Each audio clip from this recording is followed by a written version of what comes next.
And there's stories about leakage. The story that I always hear about Frank Lloyd Wright is when he designed the Johnson Wax building in Racine, Wisconsin.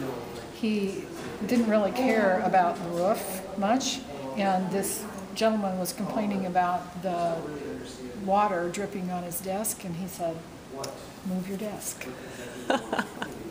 That's great. That's, just move your desk. We've had some issues with the leakage, but through the process of having the hotel open again, I think we've gotten to the point where we know what we need to do. We've since put heat vents or heat tape on the skylight to melt the snow and ice so it doesn't sit and then drain and then leak. So we're learning. We're going through this process. But this is one of the most favorite rooms I think that everybody has. Yeah, quite often you'll just see people, sitting here and taking it in and maybe reading a book. Originally, this space was a dining room for the kitchen and restaurant. Oh. So when you look at the floor and you see some of these remnants here, this is where there were booths on the east and west side. So we leave it here to be able to tell that story. Yeah. And share what it was originally. One of the little stories I like to tell too is about some of the windows that are up above there.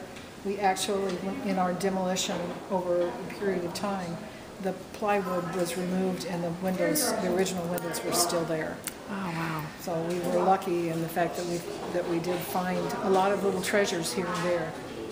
The Skylight itself was located in a home here in Mason City by one of our board members who discovered it in, I don't know, it wasn't installed in his roof. Yeah. Was it installed? It was in his sunroof. In the sunroom? Oh my gosh. Okay. I didn't know if it was actually installed or if it was just there. Yeah, it was. I saw it installed in his house. Did you? After the fact. Yeah. And for the longest time, they didn't know where it came from. They knew it wasn't original to the house, but didn't know really where it came from. And then they had a guest who was actually meditating in the sunroom, and as he was, going through his morning process, looked up and just kind of had this aha moment that that skylight belongs 6 blocks away.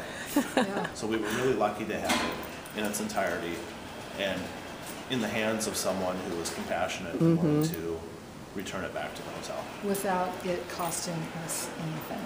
Yes. So Oh my gosh. It was actually a donation, so we were very pleased with that situation. It's amazing.